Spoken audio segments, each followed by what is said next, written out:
Hello, my name is Kirandeep Pannugor. I'm the IBDP coordinator here at KIS, Kodaikanal International School. The objective of this video is to introduce the IBDP program. It's also to help students make informed choices when they are looking at the subjects which are on offer through the DP program. A couple of things that I would cover in this video would be talking about the DP model, talking about the subjects which are available, the differences between the higher level and the standard level subjects which are on offer, because that happens to be one of the concerns that students have while they're choosing their subjects in the DP program. DP program or the diploma program is also a very valuable program. It's seen in good light around the world, and the universities are interested to know what a DP student has learned during the student's journey of the DP program. IBDP, which stands for the International Baccalaureate Diploma Program, is a pre-university program which is built to engage students in learning that impacts the world. It is known for its rigor, it's known for its exposure, it's known for its opportunities that it provides to the students for them to be able to take a look at subjects that interest them, subjects that excite them, and subjects that they can do very well in. Having said that, DP program also makes a very strong pathway towards getting into universities, because the DP program is seen as a system that builds skill sets for students to be able to use in their higher education as well as post education. The DP program is a desired program of education because it comes with a lot of rigor. It comes with an opportunity for students to pick up the subjects that they really want to study, and universities do see the diploma program in positive light. This is primarily because a DP student gets a lot of opportunities to develop writing skills, to be able to develop analytical skills, critical thinking skills, which come in very, very handy, not just while they are undergoing the high school learning process, but also when they take a look at universities and study subjects beyond high school. The rigor also, in some cases, fetches students an extra credit when they take the same course in universities. A good way to understand, and I think I'm going to walk through what is called the IBDP program model. This is a structure that puts all the elements of the IBDP program together for an individual to understand how it works and how different subjects integrate. So the IBDP program is encompassed with an idea of international mindedness, which is an awareness of differences, which is an appreciation for thoughts that don't necessarily align the thoughts that an individual has possessed for a long time. So this opens up discussion. Students become independent thinkers. Students become people, adults who have their individual opinions, and that too informed opinions about what they would want to comment on. While doing so, IBDP offers 6 subject groups. These could be seen as subject options that are available in no particular hierarchy, but they kind of dovetail into each other and support an understanding of each subject through the other. Group one is studies in language and literature. Um, this is primarily the student's first language that the student then studies beyond and gets into a deeper understanding of what the subject holds in terms of its language and literature experiences. Group two is language acquisition. IB is known for enabling students to be able to become world citizens, and it really promotes the idea for each individual to have another second language for them to be able to interact with different cultures that are available. So, second languages is group two. This is also known as language acquisition and enables skill sets in terms of interacting with people whom you don't necessarily know. Group three is individuals and societies. We also call them humanities. Has a lot of options available, and we're going to talk about the subjects which are on offer by KIS. Group four are the sciences. Group five is mathematics, and group six is the arts. Uh, Arts actually happens to be one of the most interesting and exciting groups of all. In the arts, what we have on offer through KIS are subjects like the visual arts, theater, and now also music. all these subjects are kind of brought together with the three core elements of the IB program.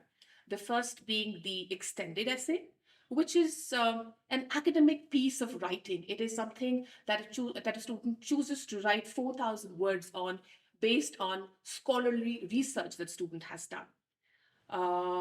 TOK, or theory of knowledge, is epistemology, is the study of getting to know how do we know what we know, and eventually builds up critical thinking skills in students for them to be able to compare and contrast and have an opinion, have an informed opinion on a particular issue. The third core element of the IBDP program is KAS. KAS stands for creativity, activity, and service. And this is an opportunity for students to engage through learning.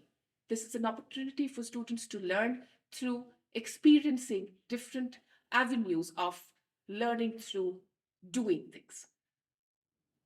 All this is put together through something called the ATL skills. ATLs are approaches to learning, and these are skills that students eventually end up building up while they go through the IBDP program. A student at KIS can take two routes in terms of graduating. The first one is choosing to be an IB diploma candidate, or choosing to be an IB course candidate. In both cases, the student also gets the KIS diploma. So if a student has chosen the IB candidature route, the student gets an IB diploma as well as a KIS diploma.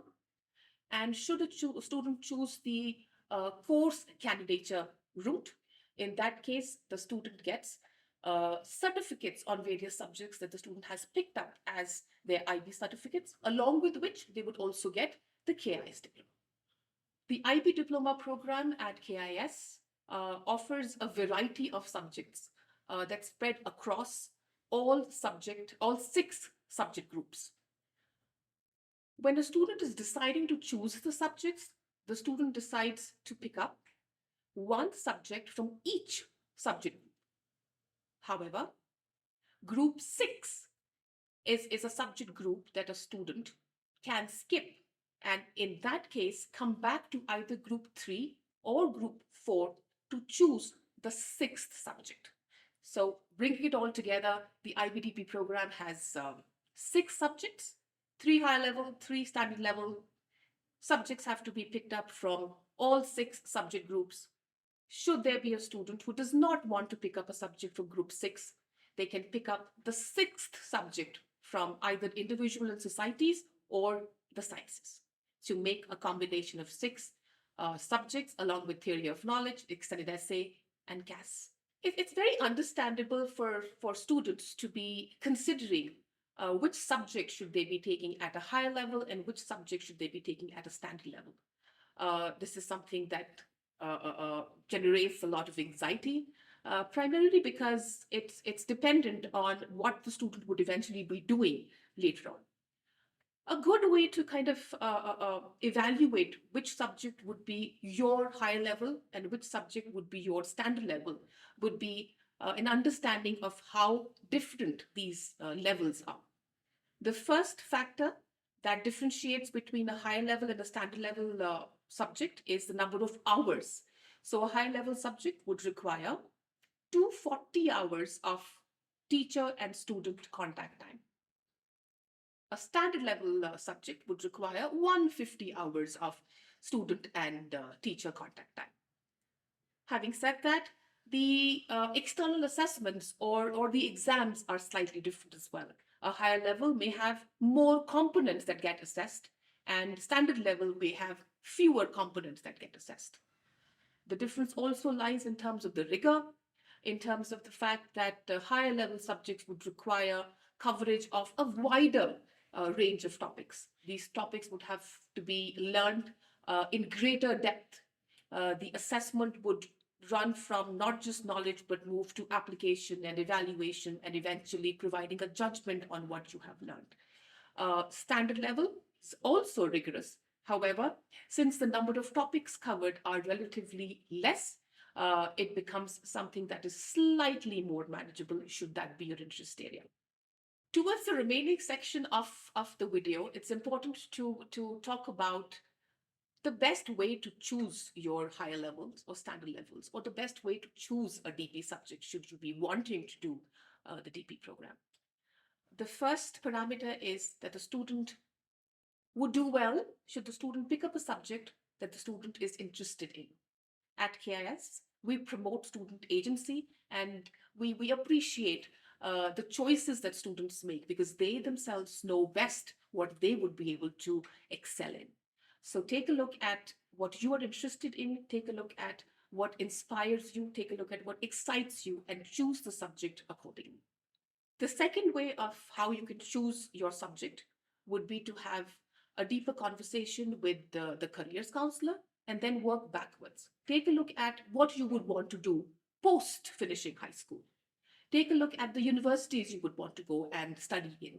What are the courses on offer there? And what are the course requirements for those courses? And then work backwards to see how the IB subjects align with those requirements. The third way to choose a subject could also be, again, going back to the universities and finding out which are the subjects for which you may get a credit. And if you get a credit, you save time when you are in the university. The objective of this video was to enable students to make a balanced subject portfolio. It's important because IB, DP courses, the moment they start, the requirement for writing, the requirement for reading, the requirement for analyzing, the requirement to develop evaluative skills just hit very, very quickly.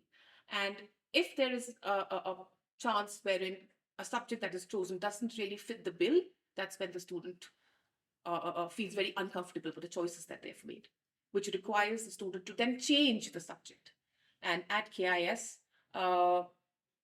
we can allot only about 3 cycles for a student to take a look at and feel the subject, and should there be a need, go back and change it. We do not recommend it because by then a number of hours have already been invested into a subject that you didn't want to study. I would request you to consult the career counselor. Should you have any questions, please feel free to write to me and I would be very happy to answer your questions. Thank you very much.